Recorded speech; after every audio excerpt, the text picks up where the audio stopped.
Eu saúdo a igreja com a gloriosa paz do Senhor Jesus Cristo. Amém. Amém. Pode se aceitar, meu amado irmão e irmã.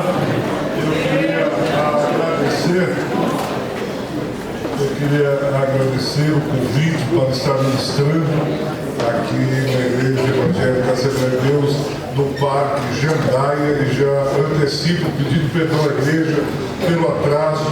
Eu não sou artista gospel que chega atrasado, não foi nada disso. Eu estava numa reunião fora de São Paulo, aí houve problemas para eu chegar, atrasou. Eu cheguei em casa rapidamente, tomei um banho e vim.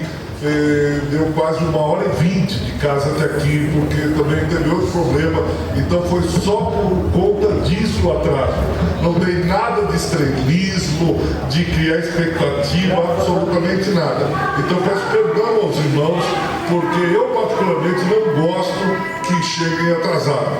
Quando eu convido alguém, eu não gosto de chegar no horário. Eu gosto de chegar no horário, mas os imprevistos numa cidade como nós moramos, São Paulo, não é fácil. Então eu quero pedir perdão à igreja e que Deus nos ajude.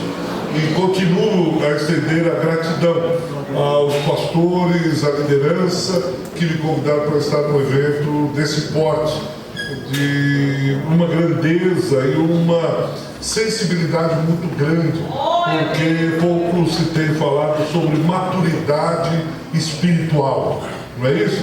E às vezes a gente nem entende, a gente fala maturidade, e eu acho que você vai entender fácil isso, porque nós vivemos numa geração que às vezes um homem tem 50 anos e uma criança jogando videogame em casa e não assume nenhuma responsabilidade em casa, ele não é maduro, ele é um moleque.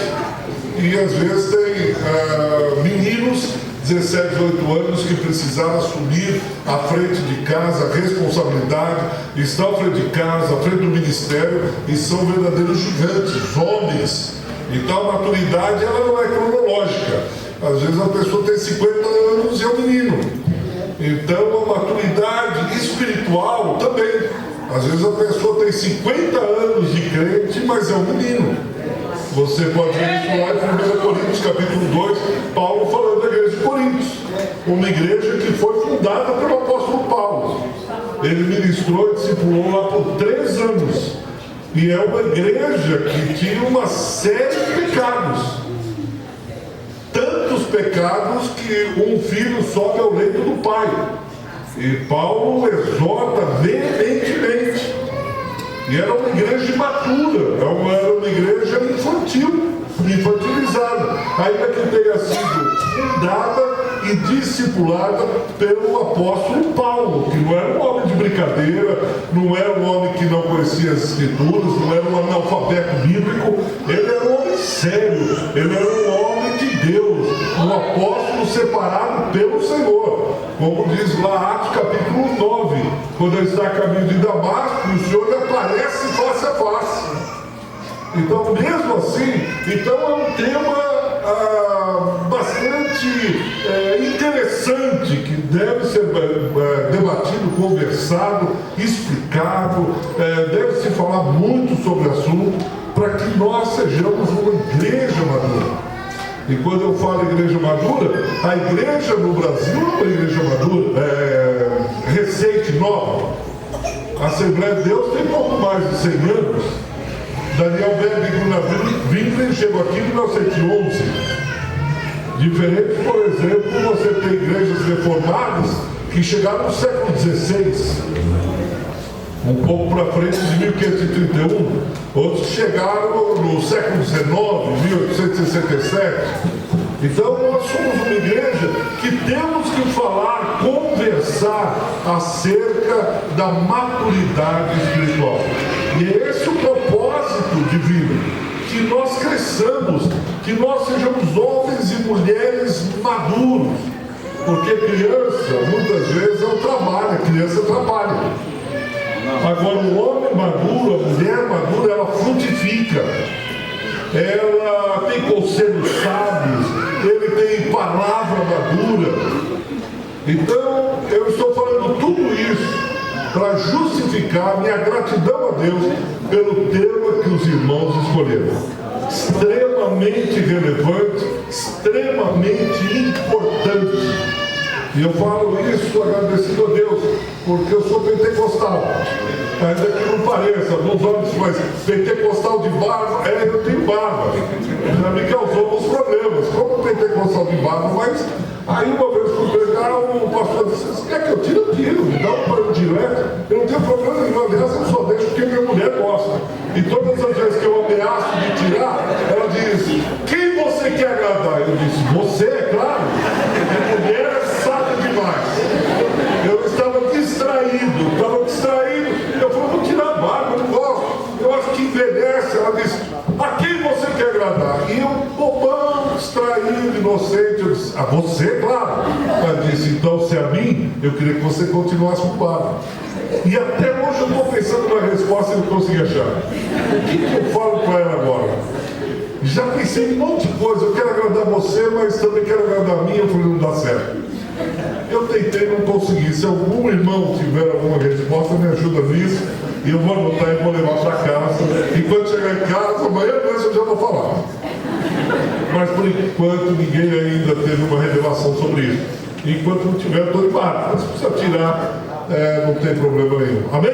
Amém. Tá bom. Eu queria que você abrisse a sua Bíblia lá em Gênesis, capítulo de número 37.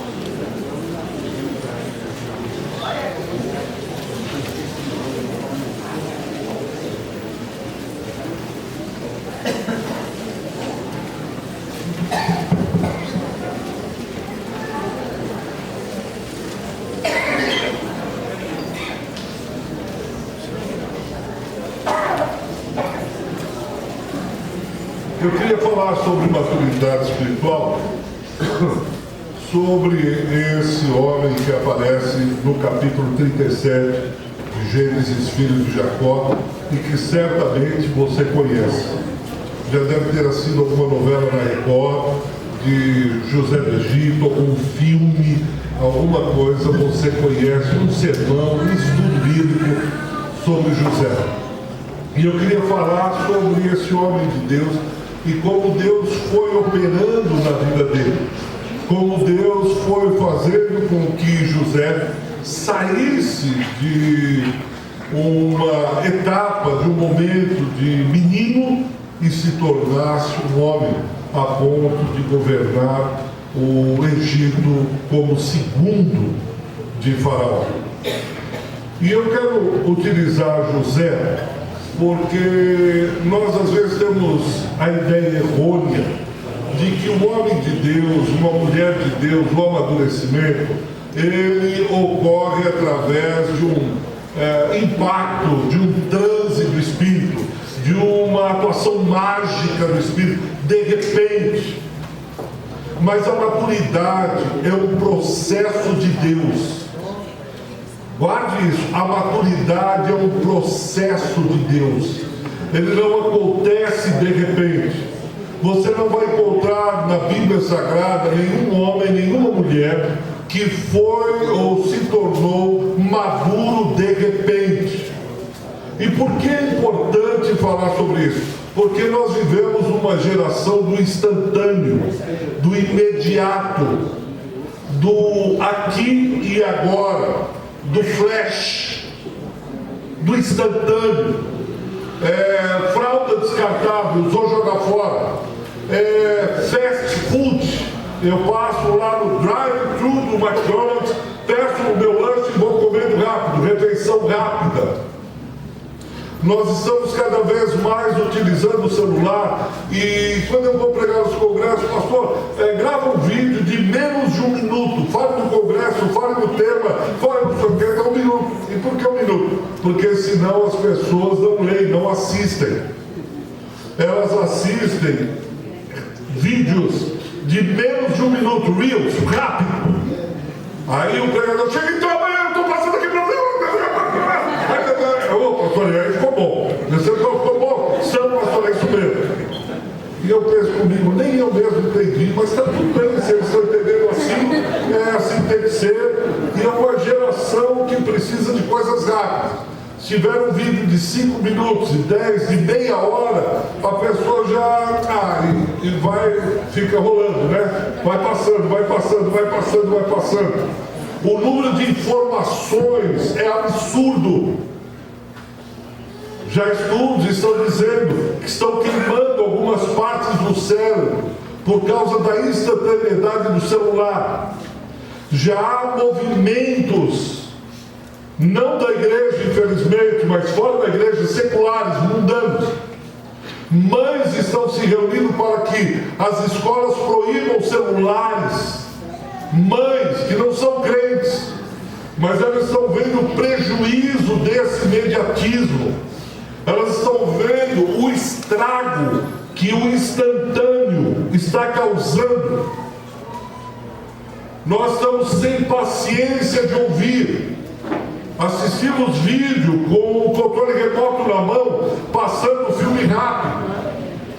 A gente vai lá para o computador e rápido, vai para o celular e vai passando o dedão nervoso. Joga videogame nervoso, tudo assim. E se Deus quiser falar, diz: Deus, manda um zap que agora eu não posso. Rápido, Deus, manda um zap, eu leio. E manda por áudio que não dá para eu ler agora. E aí, o absurdo, o anacrônico, o grotesco, é que nós queremos crescer espiritualmente, sermos maduros, como se fosse café instantâneo. Que você põe água quente e o café brotou lá rápido. Eu quero ser crente do dia para a noite. Eu oro e quero crescer no meu casamento. Quanto tempo você tem de casar? 1 ano. Faz, dá tempo ao tempo. Não, mas eu vejo meu pai. Quanto tempo de casado tem teu pai e tua mãe? Já tem 30 e poucos anos. Então, para chegar onde eles estavam, demorou muito. Eles querem ser um líder na igreja do dia para a noite. Pastor, põe a mão na minha cabeça, desce o óleo ungido, porque amanhã eu quero pastorear, amanhã eu quero liderar.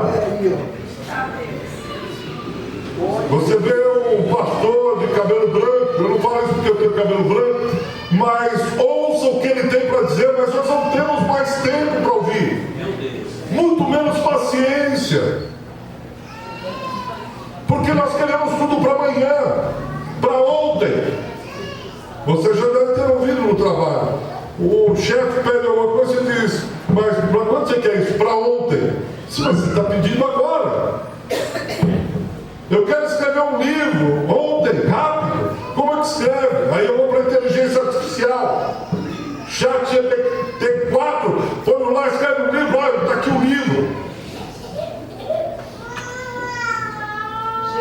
E nós queremos ser crentes do dia para a noite, é um processo, leva tempo, maturação.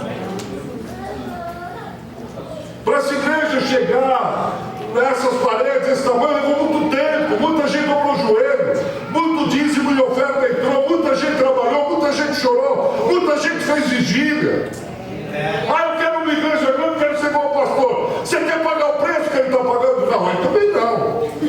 Pastor, não quero que eu possa a igreja para mim, eu já começar pastoreando?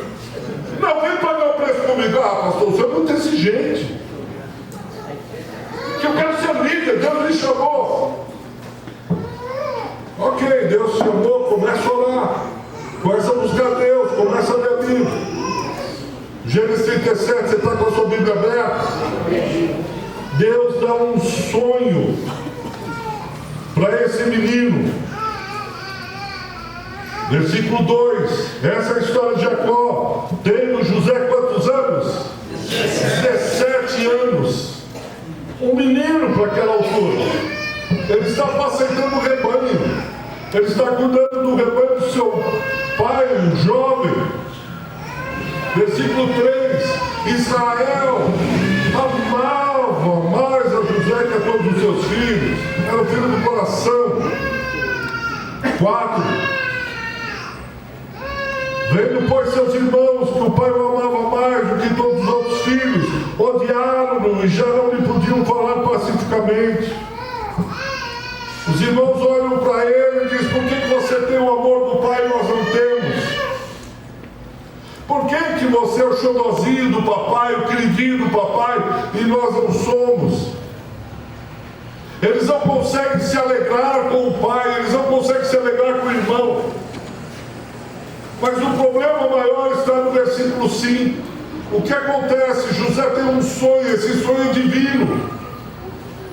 Esse sonho é de Deus.